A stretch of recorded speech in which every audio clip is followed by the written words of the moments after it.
नमस्कार, स्वागत है आपका अपना उत्तराखंड में। मैं हूं आपके साथ गीतिका पंत। हरिद्वार से खबर है, सीएम पुष्कर सिंह धामी पहुंचे हरिद्वार। गोपाष्टमी पर आयोजित कार्यक्रम में की शिरकत। गेड़ी खाता में कृष्णायन गौशाला में था कार्यक्रम। ये कृष्णा जी को कहता हूं, मैंने कहा कैबिनेट मंत्री भी हो, हैबिनेट मंत्री भी हो। कश्मीर से हिंदू के जाने और हिंदुत्व को लेकर कांग्रेस नेता सलमान खुर्शीद के विवादित बयान पर सीएम पुष्कर धामी ने अपनी प्रतिक्रिया दी है। धामी ने कहा कि देश आजाद होने से अब तक कांग्रेस ने हमेशा तुष्टीकरण की राजनीति की है। ऐसे बयान कांग्रेस की विचारधारा को साबित करते हैं। बता दें कि सलमान खुर्शीद ने बयान दिया था कि कश्मीर से हिंदू गए तो अब क्या किया जा सकता है। देखिए, देश की आज़ादी से लेकर अब तक कांग्रेस ने हमेशा तुष्टीकरण की राजनीति की है और हमेशा उन्होंने न्याय के सिद्धांत पर काम नहीं किया है। उन्होंने हमेशा इस पर काम किया है कि देश का भला होना चाहिए, नहीं होना चाहिए, उनकी सोच में कभी नहीं रहा है। इनकी सोच में हमेशा से रहा है कि मेरा भला होना चाहिए, मेरी पार्टी आगे बढ़नी चाहिए, देश कहीं पीछे चला जाए, गड्ढे में चला जाए, लोग कहीं चले जाएं, इसलिए उनकी ये सोच है, उस पर इतना ही कह सकते हैं। मदन कौशिक ने भी खुर्शीद के बहाने कांग्रेस पर निशाना साधा। कौशिक ने कहा कि हमेशा से हिंदू को बदनाम करने की कोशिश होती रही है और कांग्रेस भी लगातार यही काम करती रही है। कांग्रेस का वो हमेशा से कश्मीर की समस्या का समाधान करने के बजाय हमेशा उन्होंने जो परिस्थिति कश्मीर में पैदा की, वो खुद मानते हैं कि वो जिम्मेदार है। देखिए, आज जो बयान उन्होंने दिया कितना दुर्भाग्यपूर्ण है, कितना एकदम गैर जिम्मेदाराना बयान है। इस प्रकार का बयान ये कांग्रेस के नेताओं में लगातार निरंतरता में हिंदू समाज को कलंकित करना, हिंदू समाज के प्रति गलत भाव पैदा करना, हिंदू समाज को बदनाम करना, हिंदू समाज के एक छोटी छोटी बातों को लेकर ये उनके हमेशा आप देखेंगे बयान में नजर आएगा। केंद्रीय मंत्री प्रहलाद जोशी ने कहा कि कांग्रेस और एनसीपी जैसे दल तो चाहते ही हैं कि कश्मीर में धारा 370 वापस लागू की जाए। उन्होंने चैलेंज देते हुए कहा कि कांग्रेस पहले अखंड भारत पर अपना रुख साफ करे। उन्होंने कहा कि कांग्रेस हमेशा हिंदुओं के खिलाफ रही है, ये अब साबित हो गया है। नहीं, कांग्रेस और एनसीपी ये सब पार्टी जो आर्टिकल 370 के बारे में आज की उनका रुख है, वो कई पार्टी ऐसे कह चुके हैं कि हमको वापस लाएंगे। ये सलमान खुर्शीद भी ऐसे कहा था पहले एक बार। इसीलिए उनके देश का अखंडता के बारे में मैं प्रश्न कर रहा हूँ। कांग्रेस उनका स्टैंड क्या है वो क्लैरिफाई करने दो, स्पष्ट करने दो। कांग्रेस नेता सलमान खुर्शीद की किताब पर नेता प्रतिपक्ष प्रीतम सिंह ने कहा कि मैंने वो किताब अभी पढ़ी नहीं है। उसमें लिखी बातों पर उन्होंने कहा कि यह देखना होगा कि किताब में क्या कंटेंट है, किस परिप्रेक्ष्य में वो बातें कही गई हैं। वहीं बीजेपी पर निशाना साधते हुए कहा कि बीजेपी के पास इन सारी बातों को छोड़कर कहने के लिए कुछ नहीं है।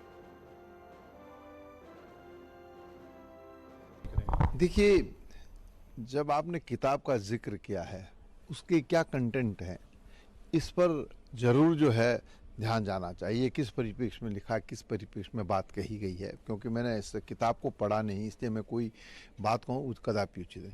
जहाँ तक भारतीय जनता पार्टी का प्रश्न है, सवाल है, उनके पास इसके सिवाय दूसरा कुछ है ही नहीं रास्ता। और दिल्ली से खबर, चार धाम परियोजना को लेकर दाखिल केंद्र सरकार की याचिका पर सुप्रीम कोर्ट ने फैसला सुरक्षित रखा है।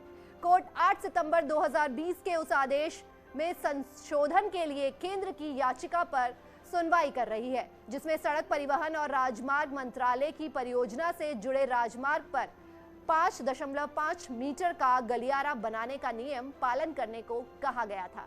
यह एनएच चीन की सीमा से जुड़ा है।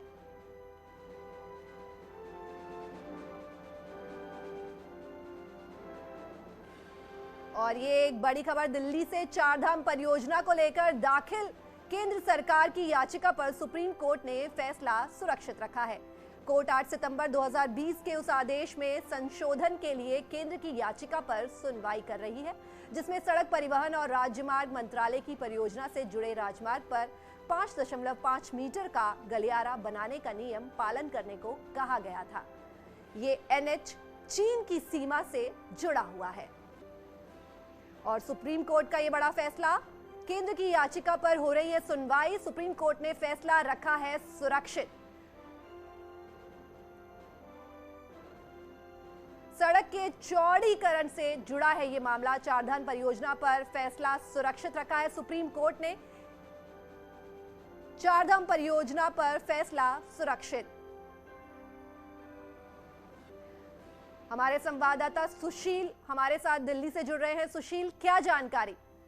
जी देखिए, साफ तौर से सुप्रीम कोर्ट में एक एनजीओ है, गैर सरकारी संगठन सिटीजन फॉर ग्रीन जोन, उनकी तरफ से 26 सितंबर 2018 के आदेश को सुप्रीम कोर्ट में चुनौती दी गई थी और ये कहा गया था कि जो चारधाम परियोजना है उससे पर्यावरण को खासा नुकसान पहुंचाया जा रहा है। लेकिन हाल ही में अभी सुप्रीम कोर्ट में केंद्र सरकार की तरफ से बताया गया है कि सड़कों को चौड़ा करना बेहद जरूरी है, क्योंकि ना इससे चारधाम परियोजना को एक बड़ी गति मिलेगी, बल्कि सुरक्षा की दृष्टि से भी कहीं ना कहीं हमारे लिए एक बड़ा कदम होगा, क्योंकि जो भारत का बॉर्डर है, यानी कि चीन से जुड़ा हुआ जो बॉर्डर है, वहां पर चीन तेजी से डेवलपमेंट कर रहा है और अगर यहाँ पर सड़कों को चौड़ा नहीं किया गया तो निश्चित रूप से ये भारत के लिए कहीं ना कहीं आने वाले समय में बहुत बड़ा खतरा बन सकता है। बहरहाल सुप्रीम कोर्ट ने केंद्र सरकार की और जो याचिकाकर्ता है उनकी तमाम दलीलों को सुना है, अपना फैसला सुरक्षित रख दिया है और सुप्रीम कोर्ट इस पूरे मामले में अपना फैसला जब सुनाएगा तो ये तय करेगा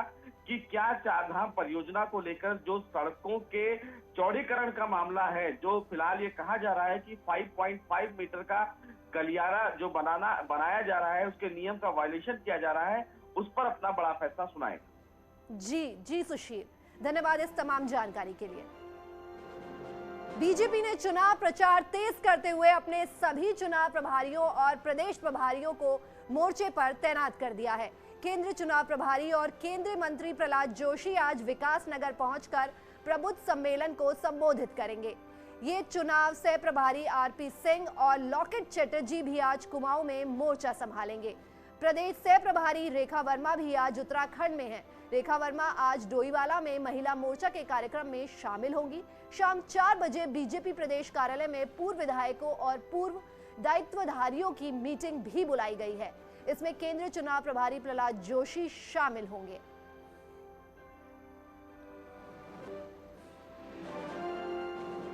भी आज चुनाव प्रभारी प्रहलाद जोशी जी, संगठन प्रभारी गौतम जी, सह प्रभारी चुनाव के संगठन के सभी लोग आज पहुंच रहे हैं। अगले 3 दिन तक पूरे उत्तराखंड राज्य में उनके विभिन्न स्तरों पर दौरे हैं। चलिए आगे बढ़ते हैं। बीजेपी के पूर्व विधायक और दायित्वधारियों की आज शाम मीटिंग होगी, जिसमें 74 पूर्व दायित्वधारी, 14 पूर्व विधायक शामिल होंगे। केंद्रीय चुनाव प्रभारी प्रहलाद जोशी लेंगे मीटिंग। प्रदेश अध्यक्ष मदन कौशिक भी रहेंगे मौजूद। सभी को चुनाव में जुट जाने के लिए कहेगी पार्टी।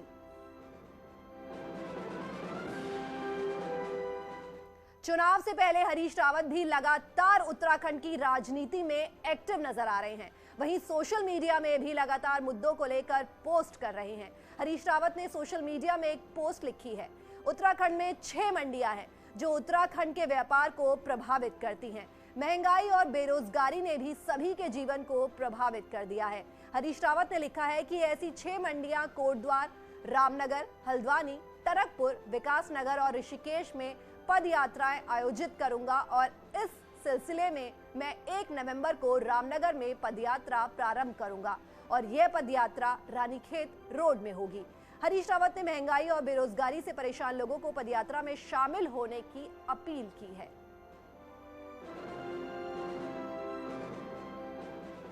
रुद्रपुर से खबर है, जहां 2 व्यापारी गुटों के आपस में भिड़ने का वीडियो फुटेज सोशल मीडिया में जमकर वायरल हो रहा है।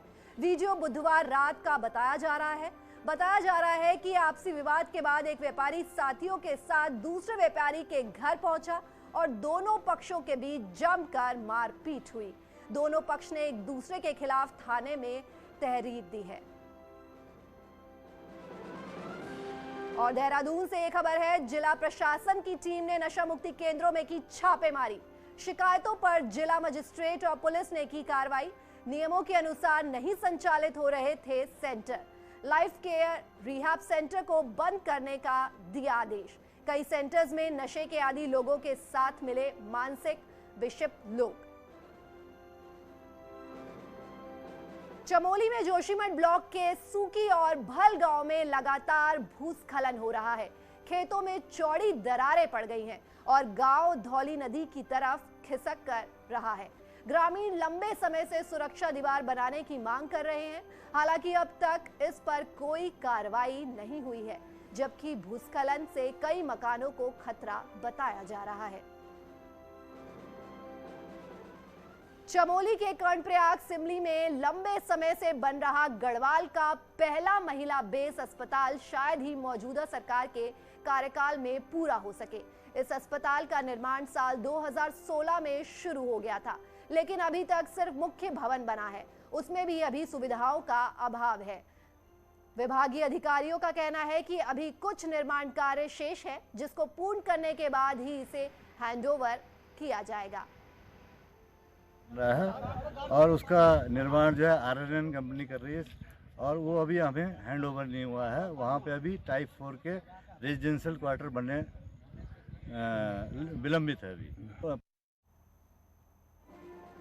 चमोली मुख्यालय गोपेश्वर के हल्दापानी के भूस्खलन प्रभावित क्षेत्र का निरीक्षण किया गया।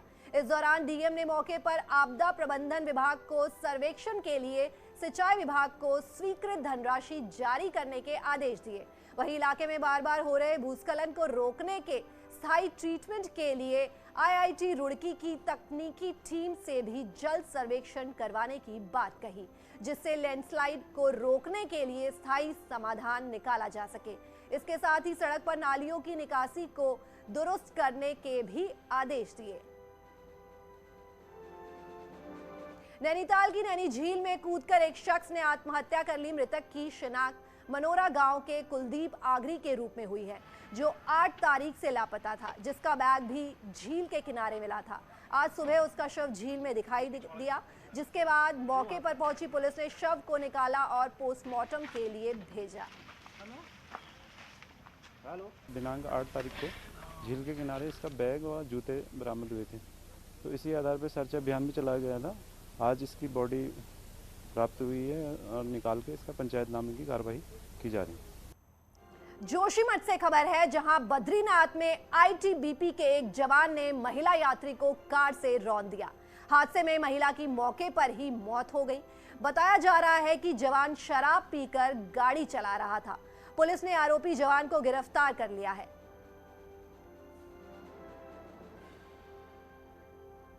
हमारे पास इमरजेंसी किट होती है और इमरजेंसी जितनी भी दवाइयाँ थी हमने उन पर वो सारी लगवाई थी। उसके बाद हमने उनको CPR भी दिया था, फिर भी महिला रिवाइव नहीं कर पाई, तो जिस वजह से उसकी डेथ हो गई। हम गुड़गांव से आए हैं। हम रात को मंदिर से दर्शन करके खाना खा के आ रहे थे। पीछे से एक I-10 गाड़ी आई और कम से कम 80-90 की स्पीड पर होगी कम से कम। उसने पीछे से टक्कर मारी और मेरी वाइफ को करीब 100 मीटर तक नीचे घसीट के ले गई। और यहाँ